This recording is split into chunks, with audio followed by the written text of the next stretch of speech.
ইসরায়েলের সাথে ভালো সম্পর্ক ইন্ডিয়ার, এবং ইন্ডিয়া এবং ইসরায়েলের সাথে ভালো সম্পর্ক আমেরিকার।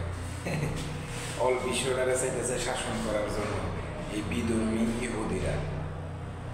এবং দেখেন অর্থনৈতিকভাবে তারা ডলার দিয়া পুরো বিশ্বটারে একবারে গায়েল করে রয়েছে, এবং তাদের পণ্য ছাড়া আমরা মুসলিম কান্ট্রিগুলো চলতে পারি না।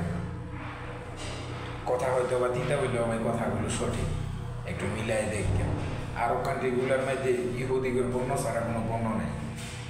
ইউনিলিভার এবং যত রকমের পেপসি আছে সব ইহুদিগুর পণ্য।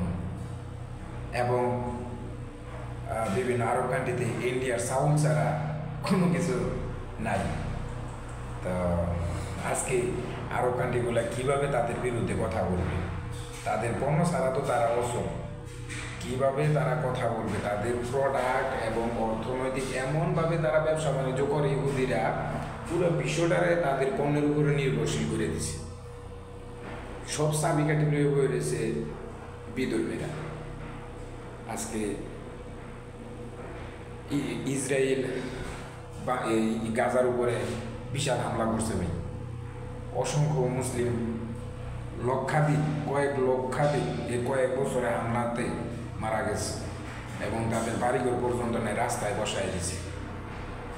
আবার সেই পরিকল্পনায় আবার ইন্ডিয়াতে মনে করেন যে মুসলিমদের উপরে হামলা শুরু হয়েছে। হেজাব পড়তে পারে না, মসজিদে যাইতে পারে না, মুসলিমদেরকে বিভিন্নভাবে অত্যাচার টর্চার করা হইতেছে। এটার প্রতিবাদ ভাই কেডা করব? আপনি আমি দোয়া ছাড়া কোনো কিছু করার পাব না। আজকে মুসলিম হিসাবে আমরা লজ্জিত, কলঙ্কিত।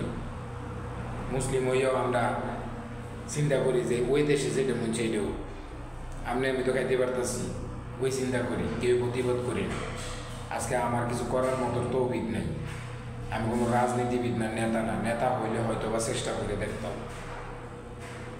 যারা পলিটিক্স রাজনীতি করে তারা এগুলা একটুনি যদি চেষ্টা করে সব কিছু ঠিক করার চেষ্টা করতে পারে।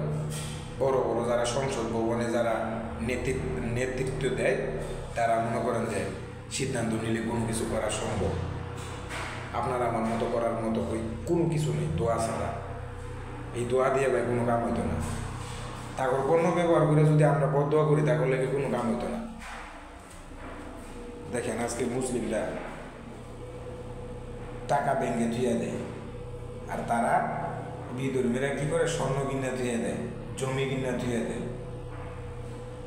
আমরা তো ভবিষ্যতে মনে করেন যে আরও অন্ধকার দিকে আগাইতেছি, টেনশন করার কিছু নেই। কিন্তু মুসলিমদের জয় হবে একদিন।